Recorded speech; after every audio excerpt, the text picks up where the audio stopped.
আজকে চলে গেছিলাম ওইখানে। দাঁড়াও দাঁড়াও, ওইখানে মানে কোনখানে সেটাই ভাবছো তো? যেহেতু আজকে ছিল নীল পুজো, তাই জন্য আমরা চলে গেছিলাম গঙ্গা স্নানের উদ্দেশ্যে। আর সেখানে স্নান টান সেরে যাব ভোলেনাথের মাথায় জল ঢালতে। আমরা গেছিলাম চাকদার মুকুন্দনগর ঘাটে। যেহেতু এটা চাকদার মেন জায়গার থেকে অনেকটাই ভেতরে, তাই জন্য এখানে বেশি মানুষের সমাবেশ ছিল না, কিন্তু পেপার মিলের ঘাট বা রানীনগর ঘাটে ছিল বেশ ভিড়। তারপরে গঙ্গায় স্নান সারার পরে আমরা চলে গেছিলাম পাশে অবস্থিত এক মন্দিরে। সেই মন্দিরে ছিল মা কালীর মূর্তি ও বাবা ভোলেনাথের মূর্তি।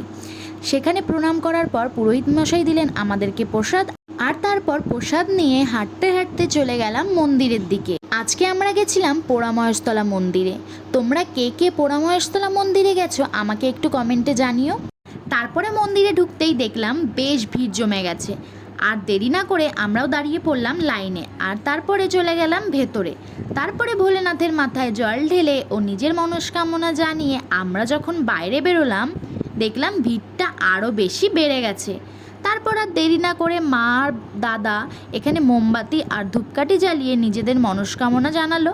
ও তারপরে আমরা বাড়ি ফিরে এসেছিলাম। বাড়ি ফিরতে ফিরতে প্রায় 3টে বেজে গেছিলো।